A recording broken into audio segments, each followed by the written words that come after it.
No wanruwe shangaya nabine humiwa.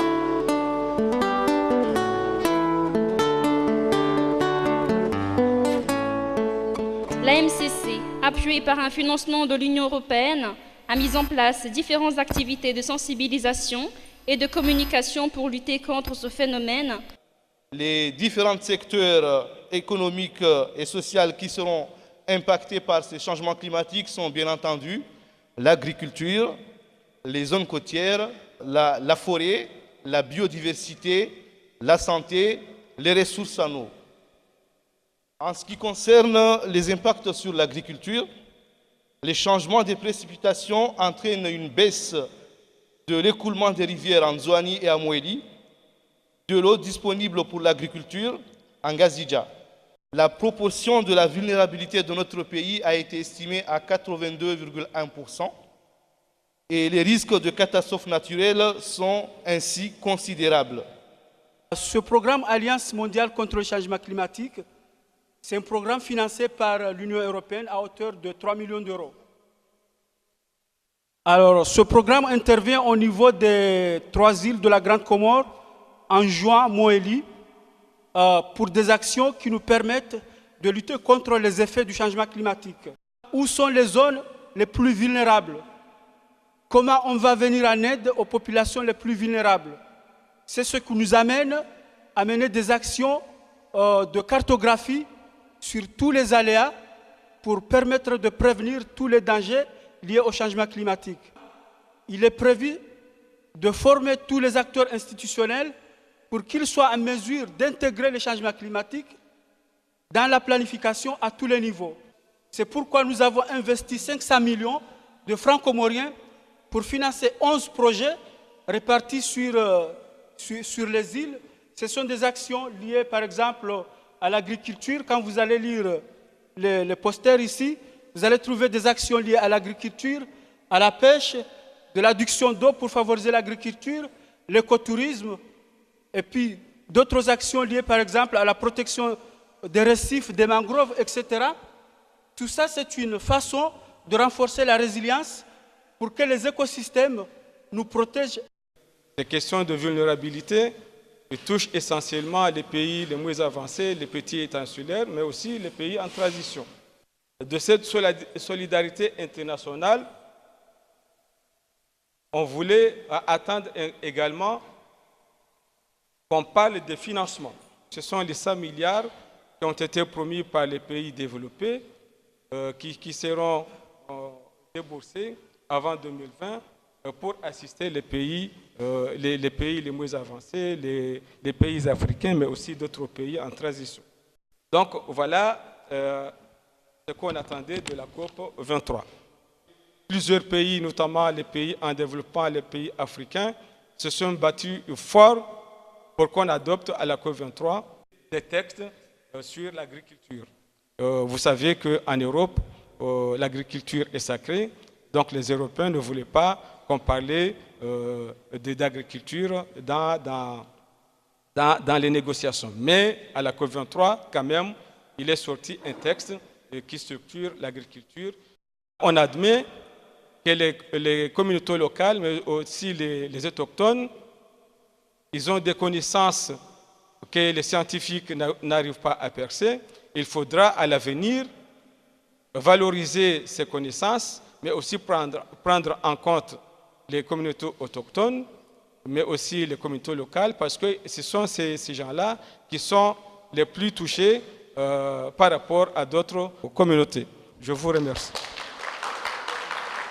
Même si pour des raisons financières, la société civile comorienne n'a pas été assez représentée, je peux dire sans risque de me tromper que oui, elle est créative. Oui, elle est mobilisée. Pour les avantages du bien-être économique, de la santé publique, d'un Comore sain et écologique.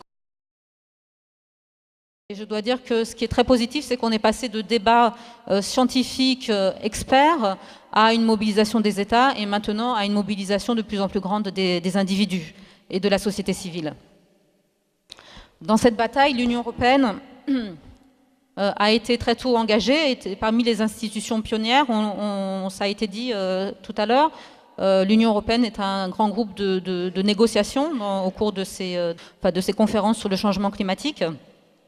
Et sur son territoire, elle aussi, évidemment, a ratifié les accords de Paris et s'est engagée à réduire ses émissions de gaz à effet de serre de 40% d'ici 2030. 2030 qui est une date bien connue puisque c'est la date de l'émergence. L'Union des Comores, elle aussi, s'est engagée de façon très ferme dans cette bataille contre le changement climatique, a pris des engagements forts lors de la COP 21. Et nous sommes tous unis ici aujourd'hui pour essayer d'appuyer l'Union des Comores à réussir à tenir les promesses de cet engagement. Pour conclure, je voudrais aussi signaler donc que l'Union européenne ne s'engage pas simplement dans son dialogue avec l'État, mais s'engage également, justement, encore une fois, auprès de la société civile, auprès des entreprises, parce que les entreprises aussi ont leur rôle à jouer. Quand on voit par exemple une société comme la Mamoué, que l'Union européenne par exemple essaye de l'appuyer actuellement pour mettre en œuvre une centrale, oui je vous regarde madame la directrice d'énergie renouvelable, une centrale solaire à Moélie. Je crois que nous sommes plusieurs à essayer de soutenir ce projet. Monsieur aussi, le vice-président, les deux vice-présidents, hein, puisque nous avons également le vice-président en charge de l'économie et de l'énergie. C'est un projet qui lui tient à cœur. Je dois dire que les sociétés aussi ont un rôle à jouer dans le changement climatique. Monsieur le directeur, je vous remets la liste, mais pas les matériaux. Je vous remets donc la liste des équipements techniques pour le CATI. Voilà, félicitations. Merci beaucoup. Monsieur le directeur, veuillez recevoir cette liste. Je suis particulièrement honorée que ce soit moi qui vous la remette. Voilà. J'ai l'honneur de vous remettre les équipements informatiques qui vous sont offerts par le projet AMCC.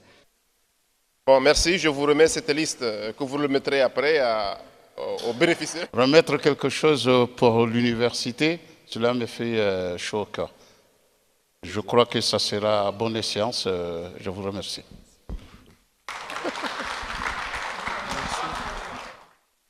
J'ai l'honneur de vous remettre cette liste de matériel qui vous a été destiné. Faites bon usage. Voilà. Il me choix de vous remettre la liste des équipements qui est destinée à la direction de l'urbanisme. Chers amis, je viens de dire que le changement climatique est un fait réel.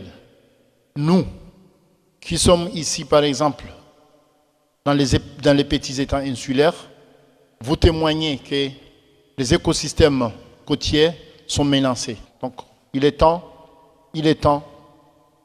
je vous dis, de prendre conscience et de se mettre au travail.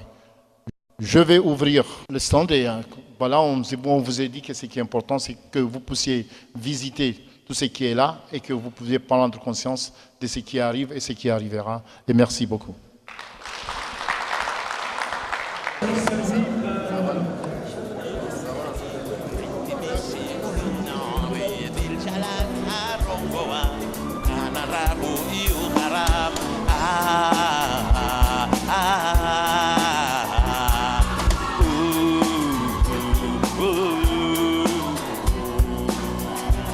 Wakati ngoji hodari, ngoji tambwari yo ukahari. Jele pampa tena jendruwa na la wanga mizuwa. Barnamaji yinu hamutaswari mafungu mararuli lao. Lefungu la handani ndo usojua wo wade, ujourema rijue namna rujitaratibisha, rjihifadhi ne makafa. Fungu la bilo kangi lazimu risomese, wanrupia wajue. Namna jia lazimu zenongo zaho dangazinu rizelewe ili rijihifadhi.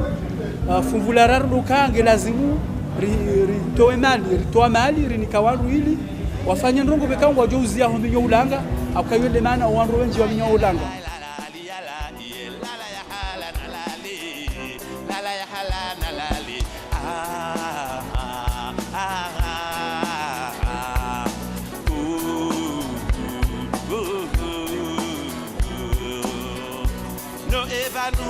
Hodari wengwendo ndahubi hoitani watina mwenje wala gangile la hunishi enzia Eshele ya utini rwari eba misinde nazi